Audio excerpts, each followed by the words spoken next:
ये बात है। आज तक इन्होंने जो भी कहा मैंने वो सब किया। दुनिया मुझे चोर समझे और ये साहूकार बनकर मलाई खाए, ये नहीं हो सकता। अब या तो ये मेरी मांग को मान ले या फिर मुझे डिवोर्स दे दे।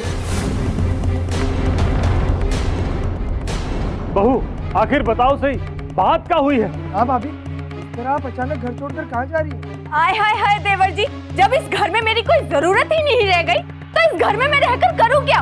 बहू ये क्या कह रही हो? अभी तक मैंने कोई फैसला नहीं लिया है और वहाँ से पहले ही तू घर छोड़ के चल पड़ी। तो क्या करूँ बाबूजी? अब मैं नहीं रुकने वाली। पंखुड़ी प्लीज रुक जाओ, मेरी बात तो सुनो।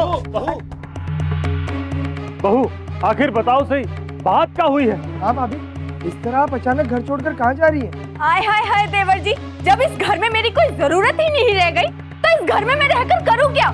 बहू ये क्या कह रही हो? अभी तक मैंने कोई फैसला नहीं लिया है और वहाँ से पहले ही तू घर छोड़ के चल पड़ी। तो क्या करूँ बाबूजी? आपका फैसला लेने से पहले ही आपके बेटे ने अपना आखिरी फैसला सुना दिया कि ये किसी भी हाल में अपना इरादा नहीं बदलेंगे। बहू अब मैं अपने मायके जा रही हूँ, वहाँ से तलाक के कागज भिजवा दूंगी।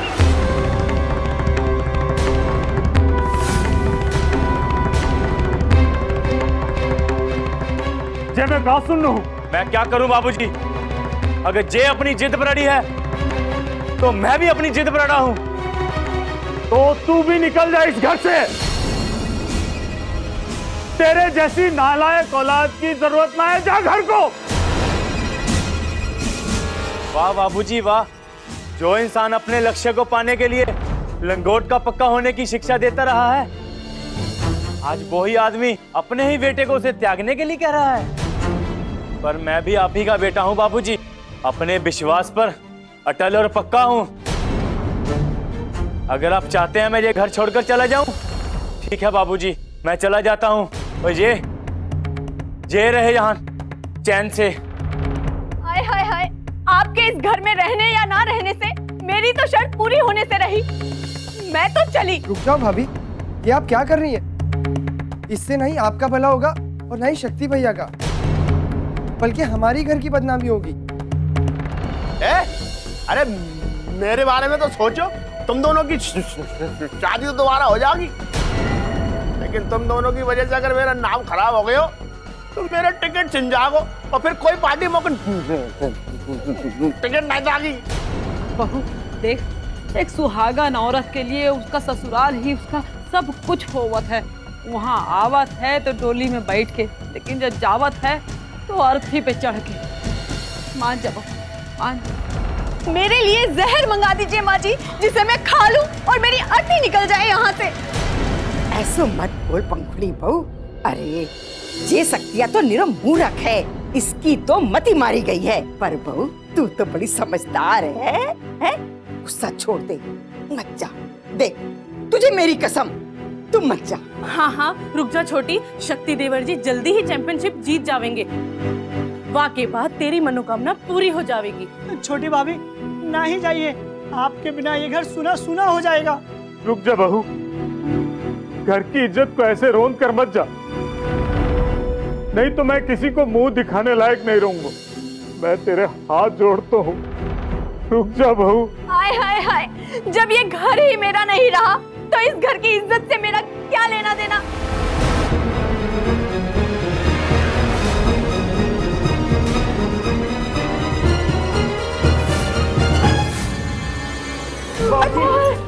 बाबूजी, देख कहाँ हो गया? कहाँ हो गया? अरे भीमा!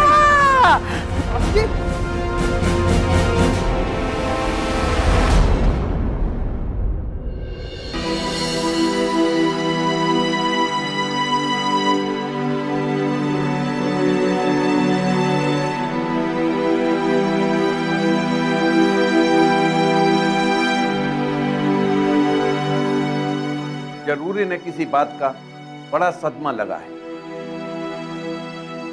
चिंता की कोई बात नहीं, मैंने चेकअप कर लिया है, बहुत जल्दी ठीक हो जाएंगे। की दवाई टाइम से देते रहे। ठीक है, आप सब लोग इनका ध्यान रखिए, बहुत जल्दी होश में आ जाएंगे। देखा तुम लोगों ने, तुम्हारी वजह से बाबूजी का क्या हाल हो गया है। जाने दे अम्मा, जो हो गया सो हो गया। के हॉस्पिटल है वो, ना गुस्सा ना कर। रुक जाओ पंखुड़ी बहू, मत जाओ, मत जाओ, रुक जाओ। हाँ हाँ पहलवान जी, पंखुड़ी बहू है, यही है, आपके सामने खड़ी है।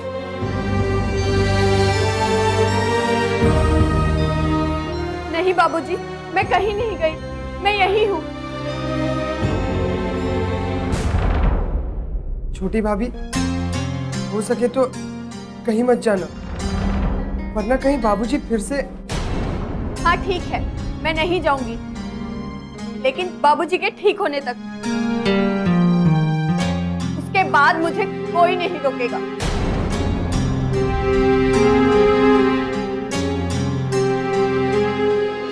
जरूर ये काम पंडिताइन का ही है। हमारे घर में एक के बाद एक सब अशुभ घटनाएं घट रही हैं। मैं तो आप ही के घर आ रहा था। मेरे घर? काहे को मेरे घर आ रहा था तू? मैं तो आपके घर निमंत्रण देने आया था। निमंत्रण? काहे का निमंत्रण? क्या तेरे घर में शादी हुई है का? ये बच्चा अच्छा हुआ है जो निमंत्रण देने आया? वो भी हो जाएगा चाची, और उसके लिए भी आपको बुलाया जाएगा, लेकिन फिलहाल तो हमारे घर में रामायण का अखंड पाठ हो रहा है।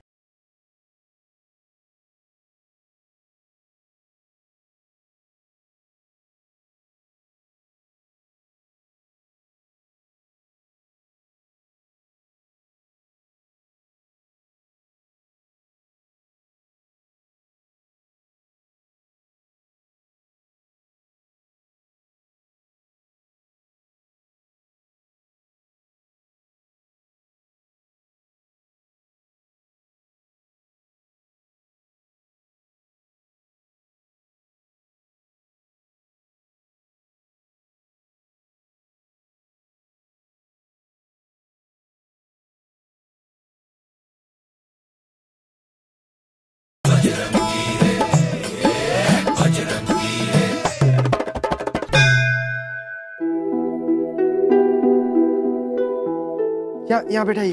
बाबूजी आ गए। मेरा बीमा आ गया, मेरा बीमा आ गया।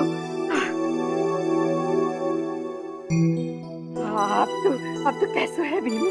ठीक हूँ अम्मा, मुझे क्या होना है। घर में शांति रहेंगी, सब प्यार और एकता से रहेंगे। भगवान सबको भलो करे।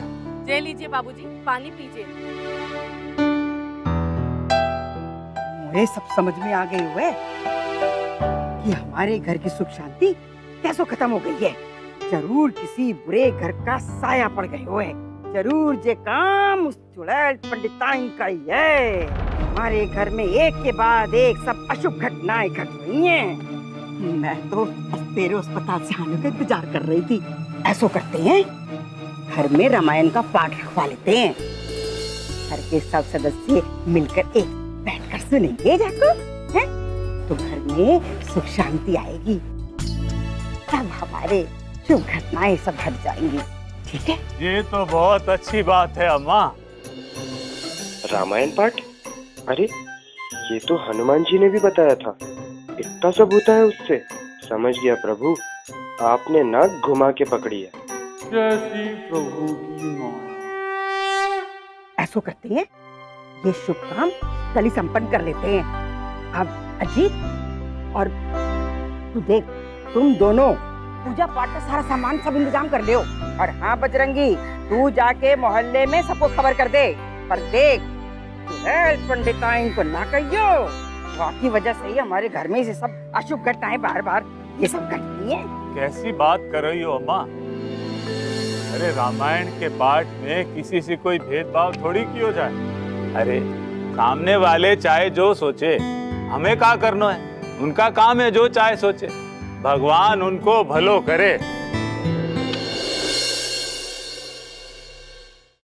आजकल चल कर रहा है जंगली फैशन के। अरे कुछ पता तो चले। अरे सत्यानाश हो उनको। ये आया जंगली फैशन का मौका, इससे कुछ आज। ए नंदू, बोलिए चाची जी। अच्छा ये तो बता, तेरे मालिक के घर में वो कुछ दिन पहले झगड़ा हुआ था, बड़ा शोर शराबा हुआ था, कोई बात हो गई थी क्या? है? और मालिक तेरे अस्पताल भी गए थे, मैंने तो देखा था, बता ना। हे छठ मैया, अगर असली बात ई को पता चल गई तो ई पूरे मोहल्ले में ढिंडोरा पीट देगी। अच्छा, आपके कान इधर ही लगे हुए थे? जब इतना सुन ही लिया था तो दीवार से पूरा सटा देती, पूरा माजरा ही सामने आ जाता। अब जरा तू ही बता देना। हाँ? अरे कोई बेईमान थोड़ी हो जाएगा इतनी सी बात बताने में। काहे को इतना भाव खा रहा है? अरे भाव नहीं, नमक खाते हैं उस घर का। अब इतना गिड़गिड़ा रही हैं तो बता ही देता हूँ। अरे पंडिताइन चाची, घर में पिछले दिनों जोरों से टीवी चल रहा था और फिल्म चल रही थी डर्टी पिक्चर। और रही बात मालिक की, तो उन्होंने कुछ ज्यादा ही खा लिया था, तो जुलाब बुलाब हो गए थे, जो है कि नहीं। बड़ा आया तो कौड़ी का नौकर, मेरे मुंह लग रहा है। चल चल। क्या हुआ माँ, क्यों बरस रही हो? अरे देख ना इन जंगली भैंसन का नौकर। हाँ? मुझे कुछ बतावे, कुछ बड़ा भाव खाए। हाँ? जंगली कहेंगे। देखा ना घूर घूर के। चल। अरे जाने दीजिए ना पंडिताइन चाची, नंदू से जो भी गलती हो गई है उसके लिए मैं आपसे माफी मांग लेता हूँ। बड़ा आया ये माफी मांगने वाला। चल जा। मैं तो आप ही के घर आ रहा था। मेरे घर? काहे को मेरे घर आ रहा था तू? मैं तो आपके घर निमंत्रण देने आया था। निमंत्रण? काहे का निमंत्रण? क्या तेरे घर में शादी हुई है का? ये बच्चा अच्छा हुआ है जो निमंत्रण देने आया? वो भी हो जाएगा चाची, और उसके लिए भी आपको बुलाया जाएगा। लेकिन फिलहाल तो हमारे घर में रामायण का अखंड पाठ हो रहा है, जिसके लिए मैं आपके पूरे परिवार को आमंत्रित करता हूँ। क्या रामायण का अखंड पाठ? फिर तो हम जरूर आएंगे। चुप कर, बड़ा है रामायण। अरे मेरे घर में दिन भर रामायण होती है, बहुत सुनी रामायण। नहीं जाना तेरे घर पर। चलो रसी चल। बड़े आए पता नहीं कहाँ से चले आते। तू कहाँ चली जाती है? चलिए भैया जी। यार नंदू, मुझे लगा उर्वशी भी घर आई और रामायण का पाठ सुनकर शायद हमारी भी कुछ कहानी आगे बढ़ जाएगी, लेकिन अरे क्या कर रहे हैं भैया जी? आपने ऐसी जगह दिल लगाया है जहाँ एक फूल दो कांटे, तो वो चुभेंगे ही। लेकिन आप चिंता ना करो, हम है ना, देखना फूल खुद ब खुद भंवरे के पास आ जाएगा, जो है कि नहीं।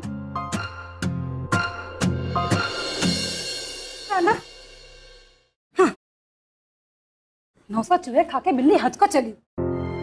बड़े आए रामायण का पाठ करवाने। अरे क्या औकात है उनकी? दो कौड़ी की है। अरे उनके घर जाए मेरी जूती, मैं नहीं। सत्यानाश हो उनको। अरे क्या हुआ ललिता देवी, कौन राम कथा करवा रहा है? अरे वही सामने के तबेले वाले। अब जाने भी दो ना माँ, आप क्यों अनाप शनाप बोल रहे हो? अब उन्होंने आपको निमंत्रण देके कोई बुरा काम तो नहीं किया ना? हमें भी तो जरा स्पष्ट करो पुत्री, क्या बात? कुछ नहीं बाबूजी, बस वो बजरंगी के घर वालों ने रामायण का अखंड पाठ करवाया है और उसके लिए उन्होंने माँ को निमंत्रण दिया है। बस इसी बात से माँ चिढ़ गई हैं। धन्य हो श्रीमती ललिता देवी, कभी तो कोई ऐसा कार्य कर लिया करो जिससे कि तुम्हें अपनी पत्नी कहते हुए हमें गर्व का एहसास हो। अरे राम कथा सुनना तो बड़े पुण्य का कार्य है, और कम से कम उन मूर्खों ने भी कुश्ती और पहलवानी के अतिरिक्त कुछ तो अच्छा करने का विचार किया। इस बहाने शायद उन्हें सद्बुद्धि आ जाए। चुप रहिए, मेरे पास पहले से ही बहुत बुद्धि है, आपसे ज्यादा। तभी तो हमारे मन में ख्याल आया कि ऐसे उनके घर में कौन सी अशांति फैल गई कि जिसकी शांति कराने के लिए रामायण का पाठ करवाया जा रहा है। आपका भी दिमाग कमाल है माँ, हमेशा उल्टे ही सोचते हैं। रामायण पाठ कराने के लिए किसी कारण की जरूरत होती है क्या? वो तो कोई भी करा सकता है। और हाँ, अगर आपको नहीं जाना तो मत जाइए, मैं चली जाऊंगी। खबरदार, जो घर से बाहर गई मुझसे बुरा कोई ना होगा। तुम क्यों व्यर्थ में अपनी पुत्री को रोककर पाप की भागी बन रही? अरे महापाप लगेगा, महापाप। पुत्री, मैं तुम्हारा पिता होने के अधिकार से तुम्हें राम कथा में जाने की स्वीकृति देता हूँ। तुम राम कथा में अवश्य जाना और अपनी माता श्री के लिए भी सुबुद्धि का आशीर्वाद मांग लेना। जो आ गया पिताश्री। राम कथा सुनना भी बड़े सौभाग्य की बात है। उन्हीं को प्राप्त होता है जिस पर प्रभु श्री राम की कृपा होती है, या जिसे प्रभु श्री राम चाहते हैं। ये तो सही बात। ओए हाय हाय देवर जी, मुझे कोई दिलचस्पी नहीं है रामायण कथा सुनने में। अभी तो मैं बाजार जा रही हूँ, कल जाने के लिए टिकट का आरक्षण भी कराना है। क्या? हाँ, मैंने बाबूजी के ठीक होने तक रुकने का वादा किया था।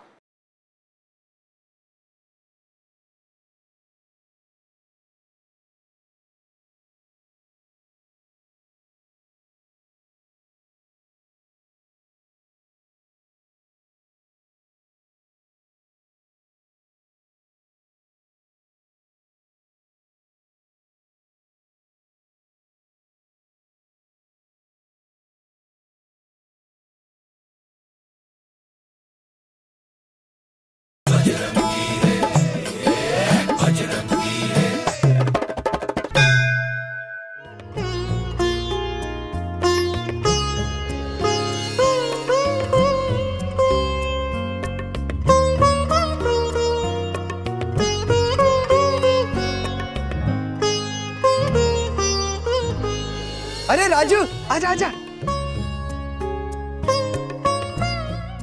चल ठीक है, तू काम कर, हम लोग बैठे, तू काम देख। बैठ बैठ, यहाँ बैठ, आओ यहाँ बैठ।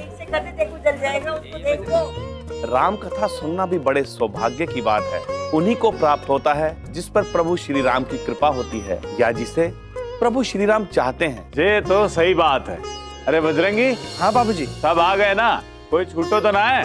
सबको आमंत्रित किया है, मोहल्ले वालों को, रिश्तेदारों को और अपने। अरे मेरे सबसे बड़े मित्र तो रह ही गए। बाबूजी, मैं हनुमान जी की माला ठीक कर कर आता हूँ।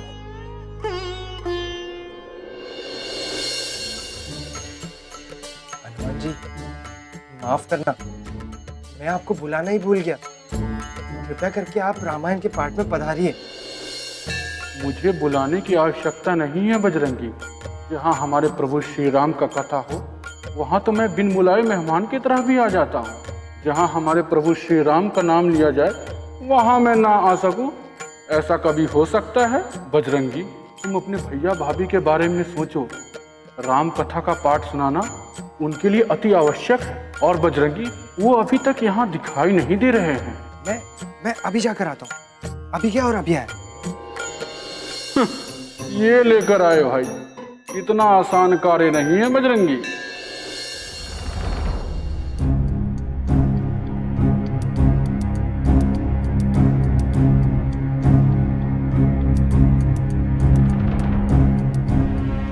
अरे आप दोनों अभी तक तैयार नहीं हुए?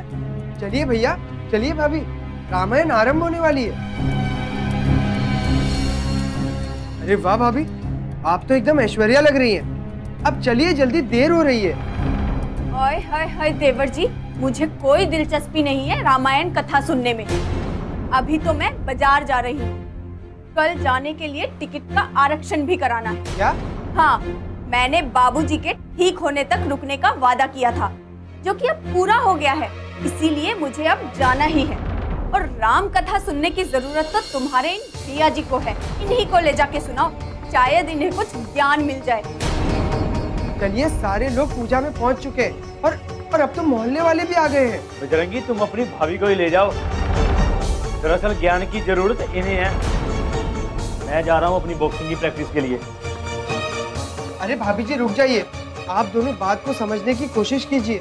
अगर राम कथा के दौरान आप दोनों वहाँ नहीं रहे तो माँ और बाबूजी को भी तकलीफ होगी। मुझे अब इन सब बातों से कोई मतलब नहीं है। मैंने अपना फर्ज पूरा किया बस। मुझे अब कोई कुछ नहीं बोल सकता, समझे?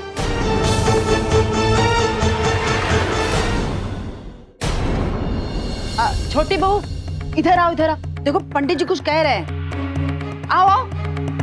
हाँ आओ। पुत्री, अपने पतिदेव के दाहिनी ओर बैठ जाओ। क्या सोच रही हो पुत्री? बैठ जाओ। आजकल के इस आधुनिक युग में इन सभी मान्यताओं का बहुत महत्व है। बड़ी सौभाग्यशाली हो पुत्री, जो तुम्हें यह अवसर प्रदान हुआ है। हनुमान जी, बहुत कठिन है डगर पनघट की। भैया और भाभी रामायण कथा में आ तो गए हैं, पर मुझे बहुत डर लग रहा है कि क्या होगा। बजरंगी, बस तुम ये सब देखते जाओ। प्रभु श्री राम की कथा से क्या क्या चमत्कार होता है। और मानस का अर्थ है माँ अर्थ मानवता, ना अर्थ नैतिकता और सा अर्थ संस्कार। इतने सारे गुणों और धर्मों को सिखाने वाला ये महान ग्रंथ आज के इस युग